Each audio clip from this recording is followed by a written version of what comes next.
I stood in the control room of the Grand Meridian Hotel, my fingers hovering over the keyboard, watching my father and sister on the security monitors as they smiled and waved to the crowd of elite donors. In exactly 30 seconds, I was going to destroy them. The screen behind them displayed the Parker Foundation logo gleaming gold against royal blue. Soon it would show something very different. Soon the entire city would know the truth about the family that threw me out into a storm and never looked back. My hands were steady. After 9 years, I had earned this moment. But before I tell you how I brought down the empire built on lies, before I show you how the girl they left for dead became the ghost that haunted their perfect lives, I need you to understand something. This isn't just a story about revenge. It's about survival. It's about finding yourself when everyone who was supposed to love you decided you weren't worth keeping. Like this video, subscribe and drop a comment telling me if you've ever had to choose between staying silent and fighting back. Because what I'm about to tell you, it all started on a night when the storm outside was nothing compared to the one inside our house. Let me take you back to where it all began. I was 16 years old when my parents kicked me out. 16. The night the storm came, I had no idea my life was about to split into a before and after that would define everything I became. We lived in Westchester Heights in one of those houses that looked like it belonged in a magazine. My father, Richard Parker, was a real estate developer who measured his worth in square footage and social connections. My mother, Helen, was the kind of woman who threw charity luncheons and cared more about what the neighbors thought than what her own daughters felt. And then there was Chloe, my older sister by 3 years. Beautiful, ambitious Chloe, who had mastered the art of being perfect in front of our parents while making sure I knew exactly where I stood when they weren't looking. I loved art. Not the kind of casual hobby love, but the kind that woke me up at 5 in the morning because I had an idea I needed to get down on paper before school. I had applied to an advanced arts program, a prestigious summer intensive that could have opened doors to the best art schools in the country. When I got the acceptance letter, I hid it in my sketchbook, planning the perfect moment to tell my parents. I never got that moment, because Chloe found it first. The night of the storm, I came home from school to find my parents waiting for me in the living room. The formal living room, the one we only used for important guests. That should have been my first warning. My father sat in his leather chair like a judge on a bench. My mother perched on the sofa with her hands folded, and Chloe stood by the fireplace, her face arranged in an expression of concerned sympathy that didn't reach her eyes. My father didn't waste time on pleasantries. "We've made a decision about your education," he said. His voice had that tone, the one that meant the decision was final and any argument would be viewed as disrespect. "We're reallocating the college fund. Chloe has been accepted to Ashford Preparatory Academy. It's one of the top feeder schools for the Ivy League. This is an investment in the family's future." That's the thing, Maya. Chloe stepped forward and I saw it then, the slight curve of satisfaction at the corner of her mouth. "I found your letter. And I also found this." She held up a piece of paper. It was a rejection letter. From a scholarship I had applied for months ago, one I had forgotten about because the art program had accepted me with full funding. But the way she presented it, the way my parents looked at me, I realized what she had done. She had shown them the rejection and hidden the acceptance. She had made it look like I was a failure while she was the golden child with unlimited potential. "You were rejected," my mother said softly, and there was something almost pitying in her voice that made me feel sick. "Sweetheart, we know you've tried, but art isn't practical. Chloe's education is an investment that will pay off. You need to understand that we're making the decision that's best for everyone. Best for everyone. Not best for me, everyone." I tried to explain. I told them about the acceptance, about the full scholarship, about how this program could change my life. But Chloe was ready. She had done her work well.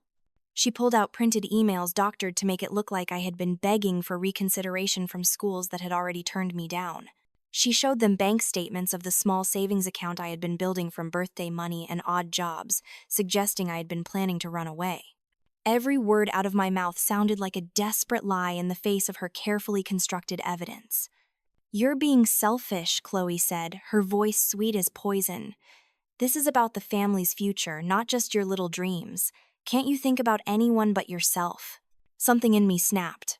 I grabbed for the papers in her hand, trying to prove they were fake, trying to show them the truth. In the struggle, my elbow knocked into the glass case on the side table. It shattered.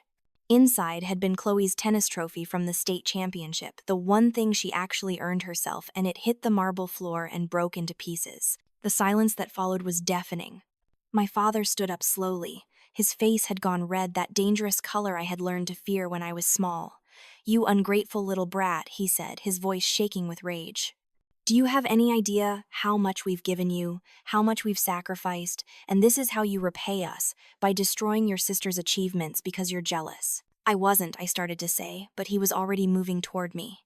He grabbed my arm, his fingers digging in hard enough to bruise. "I'm done," he said. "I'm done wasting money on you, done wasting time on you, done pretending you'll ever amount to anything.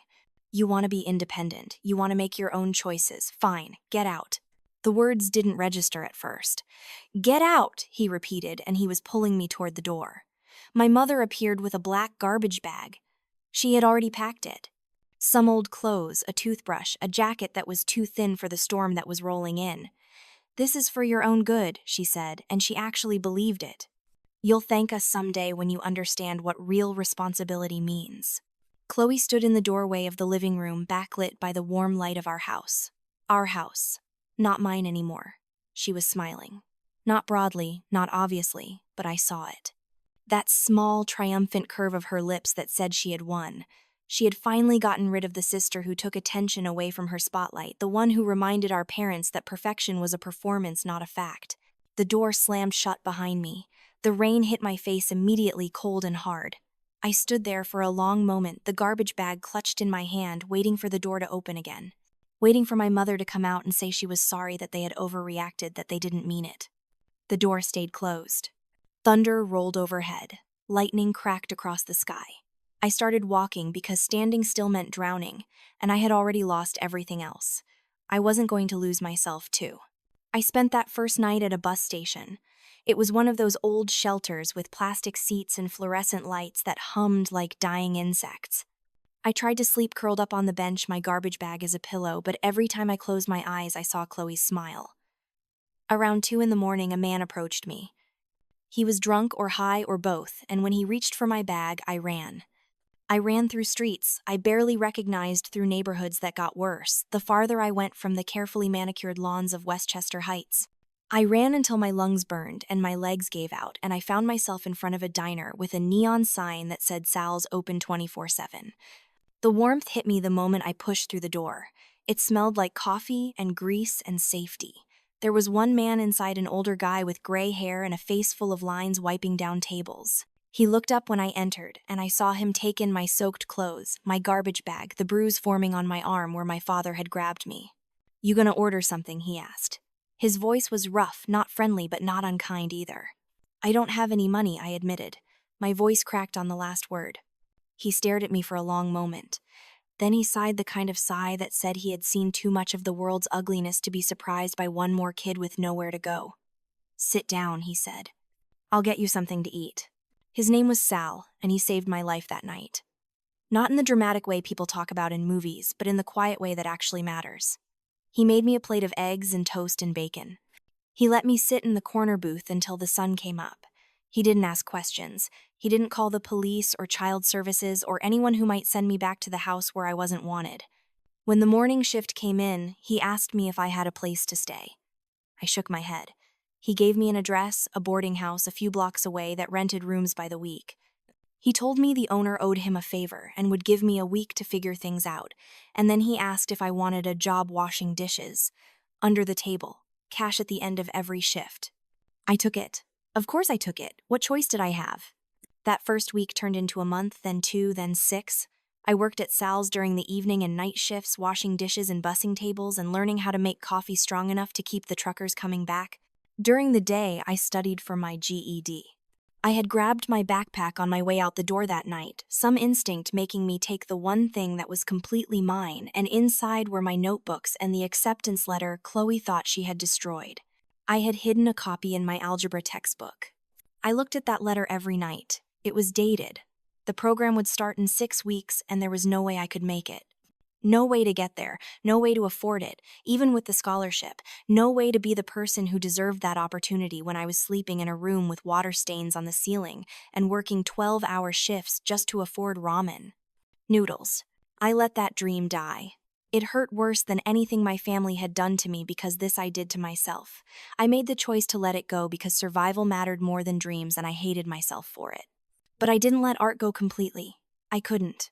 Late at night after my shift, I would sketch on napkins and the backs of receipts. Sal noticed. He didn't say much, just started leaving the newspaper on my table folded to the classifieds ads for graphic design courses circled in red pen. Community college programs. Online certificates. Things that were practical, he said. Things that could get you a real job while still letting you do what you love. I followed his advice because I had nothing else to follow. I enrolled in a graphic design course at the community college, paying for it with my tips. I taught myself basic coding from library books and YouTube videos. I learned that art didn't have to be paintings on canvas, that there was beauty in interfaces and websites and the way information could flow across a screen like water. I was 17 when I saw my family again. Not in person, in the newspaper. Chloe had graduated from Ashford Prep at the top of her class. The photo showed her in cap and gown, my parents on either side of her, all three of them beaming. The caption called her a rising star and mentioned she had been accepted to Columbia. My father was quoted saying he was proud to support young talent and that family came first. I threw the paper in the trash. Then I pulled it back out and cut out the picture. I taped it above my desk in my tiny room next to the acceptance letter I never got to use. I looked at them every morning when I woke up. They reminded me why I couldn't stop, why I had to keep going. 2 years passed. I got my GED with honors. I completed the graphic design certificate and added a programming boot camp. I built a portfolio of work, most of it done in the few hours between my shift ending and exhaustion, forcing me to sleep. Sal let me redo the website for the diner, and when customers complimented it, he made sure to tell them his dish girl had done it. Word spread slowly, the way it does in working-class neighborhoods where people help each other because no one else will. I got small jobs, a menu for a restaurant, a logo for a mechanic shop, a website for a church. I saved every penny I didn't need for rent and food. I lived on rice and eggs and black coffee. I wore clothes from thrift stores and learned how to cut my own hair. And when I had enough, I applied to the community college for real classes. Computer science, information security, the kind of skills that companies would pay for, the kind of knowledge that meant power. I was 19 when I got my associate's degree. 21 when I finished my bachelor's at a state university paid for by scholarships and student loans and night shifts at Sal's that never seemed to end. 22 when I got my first real job at a small cybersecurity firm, the kind of place that hired based on what you could do rather than where you came from. I moved into a real apartment. It was small, a studio in a neighborhood that was trying to become trendy but hadn't quite made it yet, but it was mine. I had signed the lease myself. I had paid the deposit with money I earned. When I closed the door at night, no one could take that away from me. Sal came to see it the day I moved in. He didn't say much, just looked around and nodded. "You did good, kid," he said. And then quieter, "I'm proud of you." It was the first time anyone had said that to me since I was 16 years old. I cried after he left. Not sad tears. Something else. Something that felt like a door closing on the girl who slept in a bus station and opening on the woman who had survived everything, meant to break her. I didn't think about my family much anymore. I had trained myself not to, but sometimes late at night when I couldn't sleep, I would look them up online. Chloe had graduated from Columbia. She was working in fashion, some trendy startup that sold overpriced clothes to people with too much money. My father's business was expanding. My mother was on the board of half a dozen charities. And then one day I saw the announcement. The Parker Foundation, a new nonprofit dedicated to supporting young artists and entrepreneurs. The website was sleek and professional. The mission statement talked about giving opportunities to talented youth who might not otherwise have access to resources. There were photos of my father in a suit cutting ribbons, my mother hosting gala dinners, Chloe presenting oversized checks to grateful teenagers. I read every word on that website. I looked at the financial disclosures, the list of board members, the testimonials from recipients. Something felt wrong. The numbers didn't quite add up. The recipients all seemed to have one thing in common. They were connected to my father's business associates, or they were children of people who could help expand his network. The foundation was giving away money, yes, but it seemed to be getting something in return. I bookmarked the website. I told myself I was just curious, that it didn't matter, that I had moved on. I was 24 when the foundation's website started getting attacked. It was in the news, small articles in the business section about DDoS attacks and security breaches. The Parker Foundation was looking for an expert to overhaul their cybersecurity. They were offering a generous contract. I saw the job posting on LinkedIn. I stared at it for 3 days before I made a decision. I updated my resume. I had built a good reputation in the industry by then, working for firms that protected banks and hospitals and government contractors. My name was Maya Salazar now. I had changed it legally when I turned 21, taking Sal's last name because he was more family to me than the people who shared my blood. I sent in my application with a portfolio that would be impossible to ignore. They called me within a week. The voice on the phone was professional, excited even. They had reviewed my credentials and were impressed. Would I be available for an in-person meeting? I said yes. The drive back to Westchester Heights felt like traveling through time. Everything looked the same but smaller somehow, the way childhood places always do when you return to them as an adult.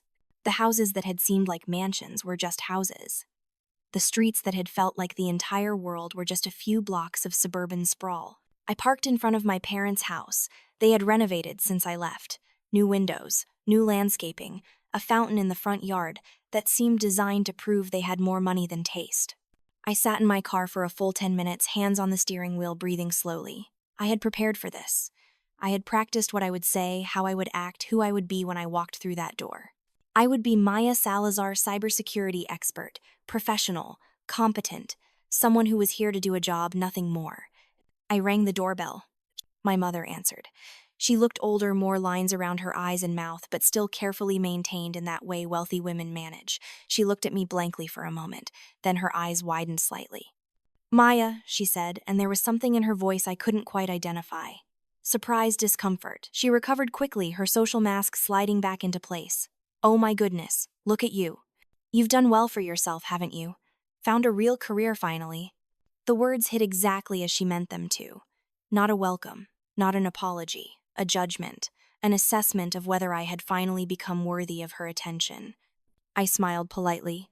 May I come in? I asked. I believe we have an appointment. She stepped back, gesturing me inside. The house smelled the same. Expensive candles and fresh flowers and furniture polish. Everything was in its place, carefully arranged to project success and taste. I followed her to the dining room where my father sat at the head of the table, laptop open in front of him. He looked up when I entered. Unlike my mother, recognition hit him immediately. His expression hardened. Maya, he said flatly. So you're the expert they hired.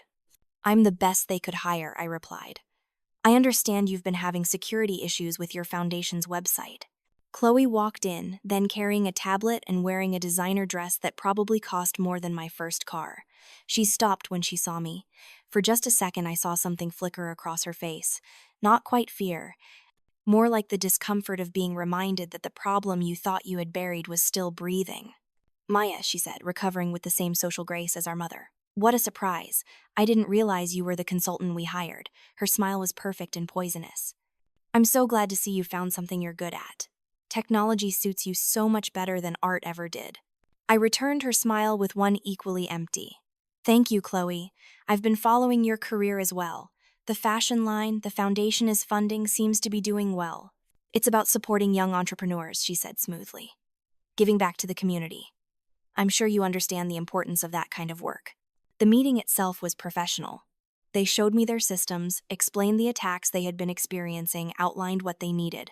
I took notes. I asked questions. I gave them an estimate for my services that was fair but substantial. They agreed without hesitation. Money had never been an object for them after all. Only worth. I'll need full access to your systems, I told them. Complete administrative privileges. If you want me to find the vulnerabilities I need to see everything. My father hesitated. That's a lot of access to give an outsider. I'm not an outsider, I said. I'm the person you hired because you need someone you can trust to protect your foundation.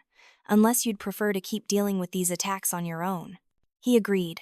Of course he agreed. He didn't have a choice. I started work the next day. I set up in their home office, the room that used to be the library where I would hide with books when I wanted to escape family dinners. It had been remodeled into something sleek and modern, all glass and chrome and computers. I began with the obvious things. Firewall updates, password protocols, security patches. I wrote reports and sent them updates, and played the part of the diligent consultant doing exactly what they paid me to do. But late at night when they thought I had gone home, I dug deeper. The foundation's financial records were a mess, not accidentally, intentionally. Money came in from donors, legitimate donations from people who wanted to support the mission. But the money going out didn't match the mission. Grants to young artists were minimal. The bulk of the funds were going to businesses LLCs with vague names and addresses that traced back to shell corporations, and those shell corporations were owned by my father. He was laundering money through his own charity. The foundation was a tax shelter dressed up as philanthropy. The kids in the photos, the grateful recipients of Parker Foundation generosity, they were real. They got a few $1,000s and a photo opportunity. But the real money, the hundreds of thousands of dollars, was flowing into my father's pockets and funding Chloe's fashion line and paying for renovations on the house and maintaining the lifestyle they had decided was more important than their daughter. I documented everything, every transaction, every fake business, every lie they told to the IRS and their donors and themselves. And then I found something I wasn't looking for. The attacks on their website hadn't been random. They had been targeted, systematic attempts to breach the financial database. Someone else was looking for what I had found. I traced the attacks back to their source following digital footprints through proxies and VPNs until I found a name. Marcus Thorne. I knew that name. He had been my father's business partner 15 years ago. There had been an ugly lawsuit, something about fraud and breach of contract. My father had won. Marcus had lost everything. I remembered him vaguely from childhood, a man with kind eyes who used to bring me art supplies when he came over for dinner meetings. I found Marcus through LinkedIn. He was working as a consultant now, scraping by in the same way I had been a few years earlier. I sent him a message. Simple, direct. I know what you're looking for. I can help you find it. Meet me. We met at a coffee shop in the city far from Westchester Heights. He was older now, gray-haired and tired-looking, but his eyes still had that sharpness I remembered. He knew who I was the moment he saw me. "You're Richard's daughter," he said. "I was," I replied. "Now I'm the person who can give you what you need to destroy him." I showed him what I had found. The shell corporations, the money laundering, the fake grants. His hands shook as he scrolled through the documents on my laptop. "This is it," he whispered. "This is everything I've been looking for. But why would you help me?" He looked at me carefully. "What did he do to you?" "He threw me out when I was 16, I said. In a storm, with a garbage bag of clothes and no money and nowhere to go, because my sister wanted all the attention and I was in the way." Marcus closed his eyes. "I'm sorry," he said. "I had no idea. If I had known." "You couldn't have done anything," I said. "But you can now. We both can." We spent the next 2 months planning. Marcus had contacts in journalism, people who would be interested in a story about a prominent businessman using a charity to evade taxes and enrich himself. I had the technical skills to make sure every piece of evidence was backed up, encrypted, and ready to be released. We coordinated with a forensic accountant who could verify the financial records. We built a case that would be impossible to deny or explain away. The Parker Foundation's annual gala was the perfect moment. It was their biggest event of the year, attended by everyone who mattered in the city's social hierarchy. Donors, politicians, media, all gathered to celebrate my family's generosity and take photos with the deserving young people the foundation claimed to support. I was there in my official capacity, managing the technical aspects of the event, coordinating the audiovisual equipment, making sure the presentations ran smoothly. No one thought twice about me being in the control room. I was just the IT consultant doing her job. Marcus was in the audience, registered under a false name as a +1 for one of the donors. We had communicated only through encrypted channels for weeks. This was it. No going back. The gala began exactly on schedule. Cocktails and small talk. Dinner and speeches. My father took the stage first, talking about the importance of giving back.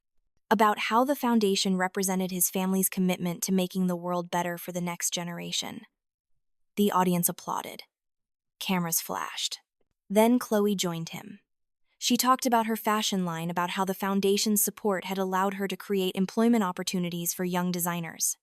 She was wearing one of her own dresses, something expensive and impractical. She looked like everything she had always wanted to be. Successful, admired, perfect.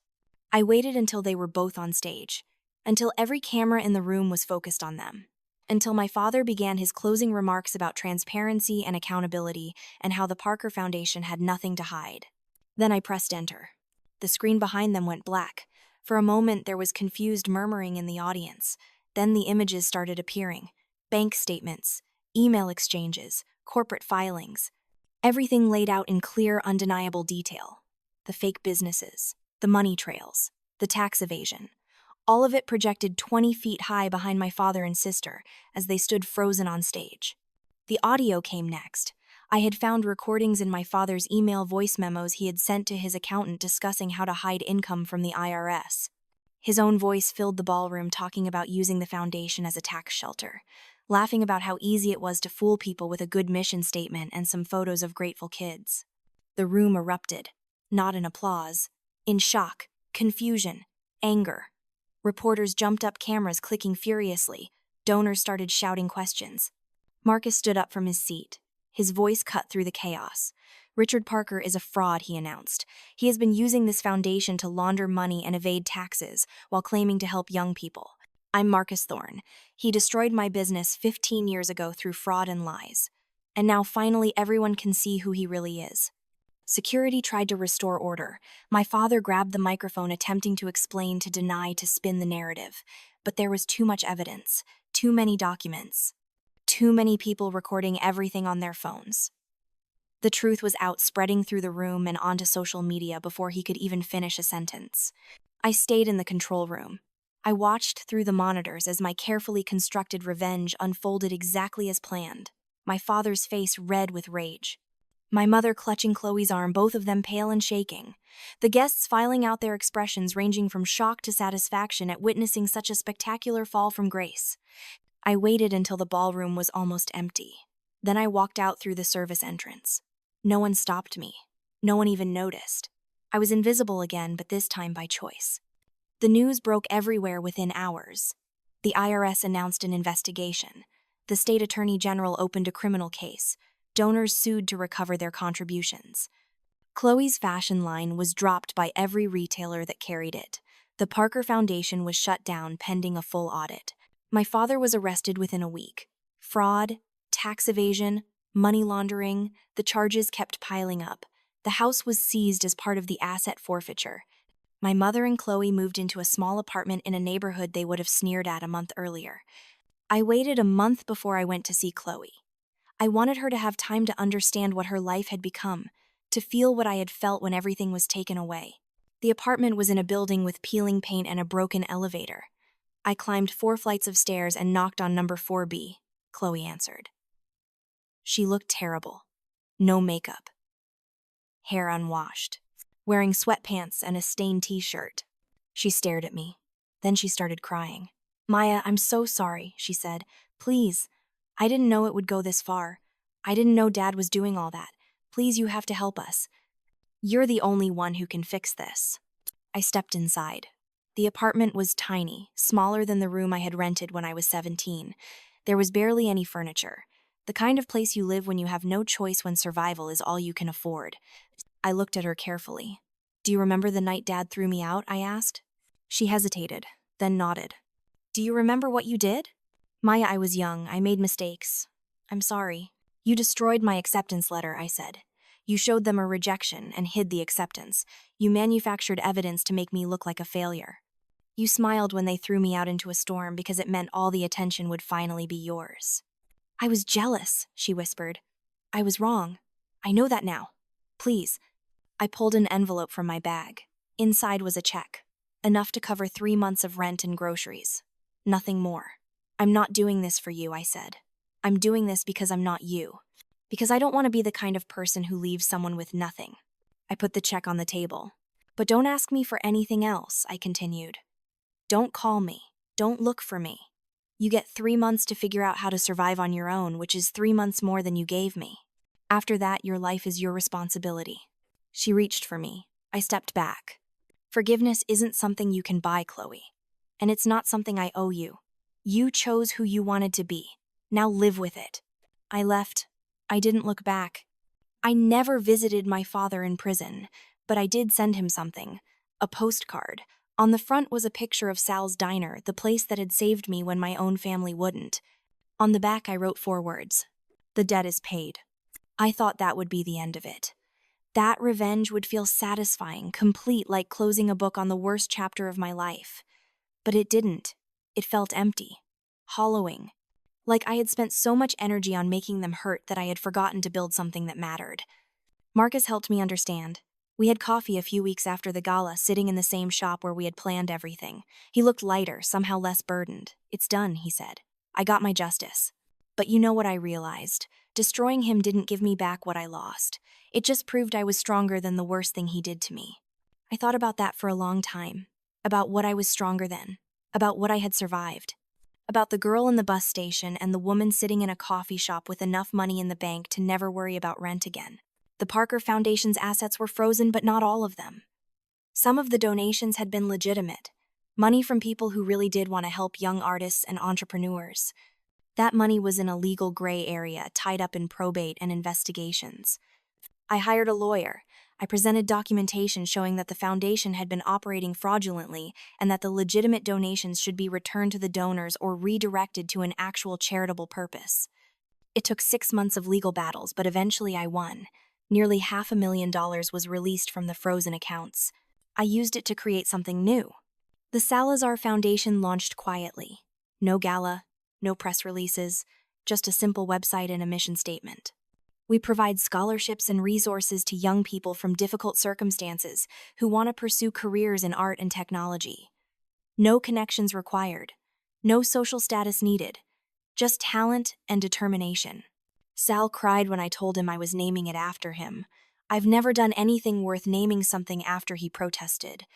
You gave a homeless kid a job and a chance, I said. That's worth everything. The first scholarship recipients were 3 teenagers. One was a girl from a domestic violence shelter who wanted to study digital animation. One was a boy who had aged out of foster care and taught himself to code using library computers. One was a young trans woman whose family had disowned her when she came out, but who had a portfolio of graphic design work that took my breath away. I met with each of them personally. I looked at their work, I heard their stories, and I saw myself in every one of them. The same hunger, the same fear that their dreams didn't matter enough, the same desperate hope that someone would finally see their worth. We're going to fund your education fully, I told them. Tuition, housing, supplies, everything you need. The only thing I ask in return is that someday when you've made it, you help someone else who's where you are now. The girl from the shelter looked at me with tears in her eyes. Why are you doing this? She asked. Because someone helped me when I had nothing, I said. And because your dreams matter, no matter what anyone has ever told you. The foundation grew slowly. More donors, more recipients, more stories of kids who just needed one person to believe in them. We set up partnerships with community colleges and trade schools. We created mentorship programs pairing recipients with professionals in their fields. We opened a small studio space where young artists could work without worrying about rent. Sal came to every event. He never wanted recognition, but I made sure people knew his story anyway. The man who ran a diner and saved lives one plate of eggs at a time. He became our honorary board member, and when scholarship recipients met him, they understood that help can come from the most unexpected places. 2 years after the foundation launched, we held our first art exhibition. It was in a small gallery downtown, nothing fancy, but every piece on the walls was created by someone we had supported. Digital art, photography, paintings, sculptures made from recycled materials. Each one was accompanied by a small card with the artist's name and a sentence about their journey. I walked through that gallery, and for the first time since the night of the storm, I felt something other than anger or determination or the hollow satisfaction of revenge. I felt peace. Not because I had destroyed my family, not because I had proven I could survive without them, but because I had turned the worst thing that ever happened to me into something that mattered for someone else. There was one piece that stopped me in my tracks. A painting of a girl standing in the rain holding a garbage bag looking up at a closed door. But above her, the sky was full of stars. The title card read After the Storm by Keisha Martinez, age 17, Salazar Foundation scholar. I found Keisha standing nervously by the refreshment table. She was the girl from the domestic violence shelter, the one who wanted to study animation. She saw me looking at the painting and came over fidgeting with her cup. Is it okay? She asked. Using your story like that, I hope it's not too personal. It's perfect, I said, and I meant it. How did you know? You told us at orientation, she said, about being kicked out, about starting over. You said our past doesn't define us unless we let it. She smiled shyly. That painting, it's about how the worst night of your life can also be the beginning of something beautiful, because you're not looking at the closed door anymore. You're looking at the stars. I had to excuse myself. I went to the restroom and cried quietly in a stall, the kind of crying that's not sad or angry but just overwhelmingly human. I had spent so long focused on what had been taken from me that I had forgotten to notice what I had built. Marcus found me when I came back out. He had brought his wife, and they were looking at a sculpture made by one of our recipients, a boy who had learned metalworking in a juvenile detention center. "This is what victory looks like," Marcus said quietly. "Not watching them fall. This. Watching someone else rise." He was right. The night of the gala had felt powerful. It had felt like justice. But this, standing in a room full of young people who were making art and building futures and believing in themselves, this felt like healing. I didn't hear from my family for almost 3 years. My father was serving his sentence. My mother had moved to Florida to live with her sister too, ashamed to stay in the city where everyone knew what had happened. Chloe had disappeared from social media, from public life, from everywhere I might have looked if I had wanted to find her. I didn't look. I had meant what I said. Their lives were not my responsibility. But then on a Tuesday afternoon, while I was reviewing scholarship applications in my office, my assistant told me there was someone at the front desk asking for me. No appointment. She said it was personal. It was Chloe. She looked different. Thinner. Older. Her clothes were clean but cheap, the kind you get at discount stores. Her hair was pulled back in a simple ponytail. No designer dress. No perfect makeup. She looked like a person who had learned what it meant to struggle. I almost told my assistant to send her away. But something in me, maybe curiosity, maybe the part that still remembered we were sisters, once made me agree to see her. We sat in my office. She looked around, taking in the photos on the walls. Pictures of scholarship recipients at graduation, kids in our studio space, Sal cutting the ribbon at our mentorship program launch. "You did this," she said. It wasn't a question.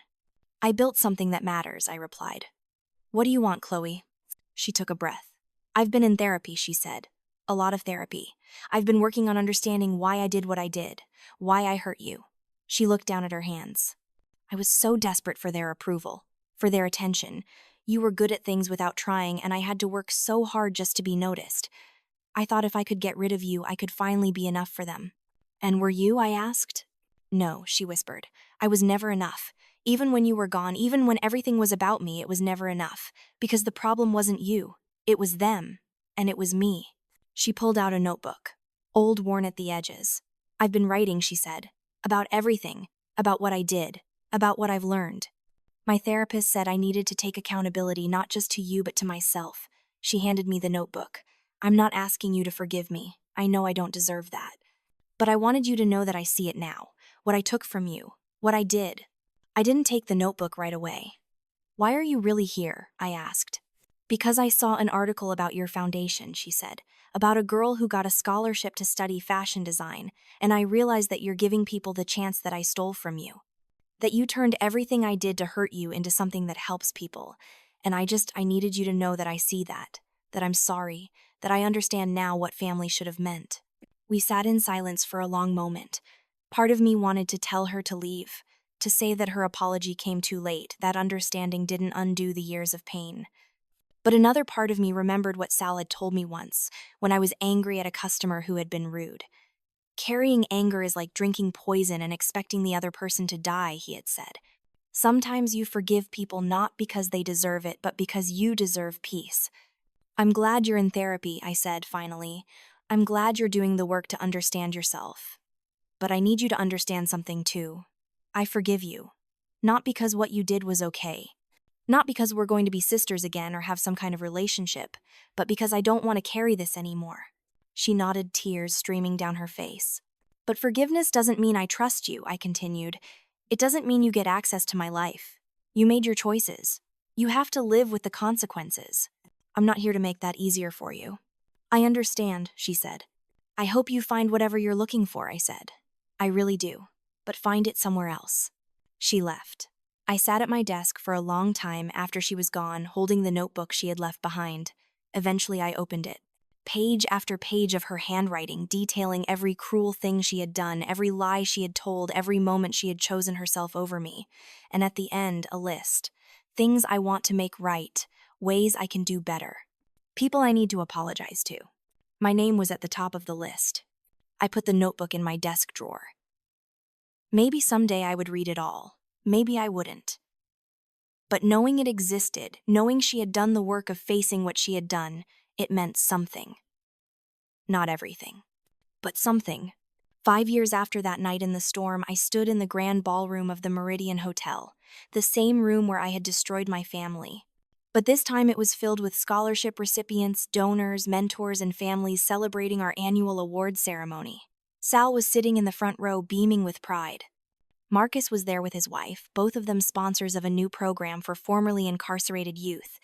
I took the stage to give the closing speech.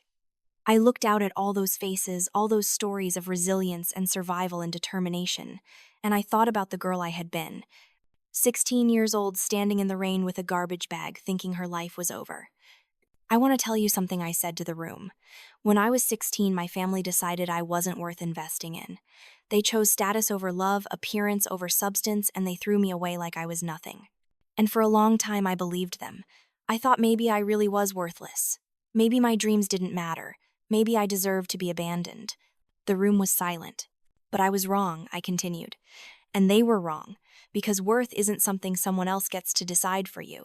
It's not something you have to earn or prove or beg for. You are worthy because you exist, because you have dreams and talents and something to offer the world, and anyone who can't see that, they're the ones who are blind. I looked at Keisha, at the other scholarship recipients, at every young person in that room who had been told they weren't enough. This foundation exists because someone saw my worth when I couldn't see it myself, I said. Because a man who owned a diner gave me a chance when my own family wouldn't. And now it's my turn to do that for you. Your past doesn't define you. Your circumstances don't limit you. The people who hurt you don't get to write your story. You do. The applause was thunderous. But the moment that mattered most came after, when a young man approached me. He was one of our first scholarship recipients, now graduated and working at a tech company. I just got my first real paycheck, he said, and I want to donate to the foundation, to help someone the way you helped me. This is what breaking the cycle looks like, I thought. This is how we turn pain into purpose. That night, I went back to Sal's diner. It was late, almost closing time. Sal was wiping down the counter, the same thing he had been doing the night I stumbled in all those years ago. He looked up and smiled when he saw me. You did good tonight, kid, he said. We did good, I corrected. None of this happens without you. He shook his head. I just gave you a plate of eggs and a job. You did everything else. You gave me hope, I said. You gave me a reason to believe that not everyone would hurt me, that kindness still existed, that I was worth saving. He came around the counter and pulled me into a hug. You saved yourself, Maya. I just held the door open. We sat in that diner for hours, drinking coffee and talking about the kids we had, helped the lives we had, changed the future we were building, and somewhere in the middle of that conversation, I realized something. I had spent so much time and energy on revenge, on proving to my family that they had been wrong about me, on making them hurt the way they had hurt me. But revenge hadn't healed me. This had. Building something meaningful, helping others, turning my pain into purpose. Finding family in the people who chose to love me rather than the ones who were supposed to. My father served 4 years of his sentence before being released on parole. I heard about it through news articles, not from him. He tried to reach out once, a letter forwarded through my lawyer. It was full of excuses and justifications and requests for financial help. I read it once and then threw it away. Some people never learn. Some people never change.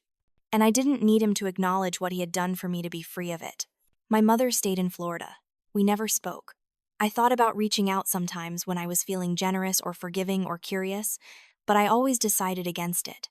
She had made her choice that night in the storm when she handed me a garbage bag and told me it was for my own good. I didn't need to give her another chance to hurt me. Chloe continued her therapy.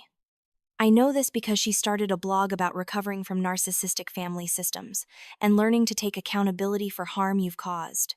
She never mentioned my name, but I recognized our story in her posts. She wrote about the sister she had betrayed, about jealousy and competition and the way children internalize their parents' conditional love and weaponize it against each other. It was honest in a way I hadn't expected from her. I didn't reach out, but I didn't block her either. Sometimes late at night I would read her blog, not because I wanted a relationship with her, but because her journey of understanding herself helped me understand my own journey of letting go. 7 years after the night of the storm, the Salazar Foundation had awarded over 200 scholarships. We had expanded to 3 cities. We had partnerships with major universities and tech companies. We had helped young people become designers, engineers, artists, entrepreneurs. We had changed lives. But more than that, we had changed the narrative. We had proven that the people society throws away the ones who don't fit the perfect family mold or the right social class or the expected path. They're not broken. They're not worthless. They're not mistakes. They're survivors. They're fighters. They're exactly who the world needs.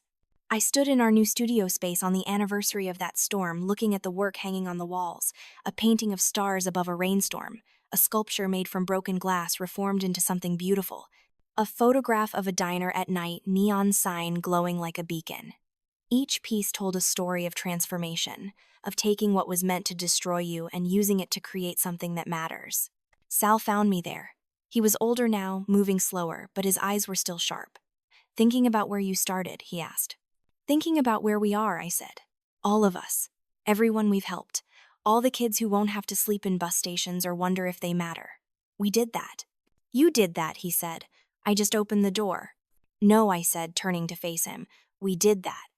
You and me and Marcus and every person who believed that kindness matters more than blood. That family is what you build, not what you're born into. That the worst thing that ever happens to you doesn't have to define you." He smiled. "So what's next?" I looked around the studio, at the art, at the possibility, at the proof that survival can become something beautiful. "We keep opening doors," I said. "For everyone who's standing in the rain with a garbage bag thinking it's the end, we show them it's just the beginning." And that's exactly what we did. So let me ask you something. Have you ever been discarded by the people who were supposed to love you? Have you ever felt like you weren't enough, like your dreams didn't matter, like you had to prove your worth just to deserve basic decency? Have you ever had to choose between staying silent and fighting back? If you have, I want you to know something. You're not alone. Your story matters. Your worth is not determined by how other people treat you. And the worst thing that ever happened to you, it doesn't have to be the end of your story. It can be the beginning of something better. It took me 9 years to go from that girl in the storm to the woman running a foundation that changes lives. 9 years of pain and growth and learning that revenge is empty but purpose is everything. 9 years to understand that the best way to heal from being thrown away is to make sure no one else ever feels that worthless. If this story resonated with you, if you've been where I was, or you know someone who has hit that like button, subscribe to hear more stories about survival and transformation. And drop a comment telling me, what would you do if you had the chance to face the people who hurt you? Would you choose revenge or would you choose something bigger? Because in the end, I learned the hardest lesson of all. The opposite of hate isn't love, it's purpose. It's taking everything meant to break you and building something that matters. It's proving that you are exactly as worthy as you always were, whether they could see it or not. That's my story. I'm Maya Salazar. And I'm still here, still fighting, still opening doors for everyone standing in the rain. Because we all deserve better than being thrown away. We all deserve our chance to see the stars.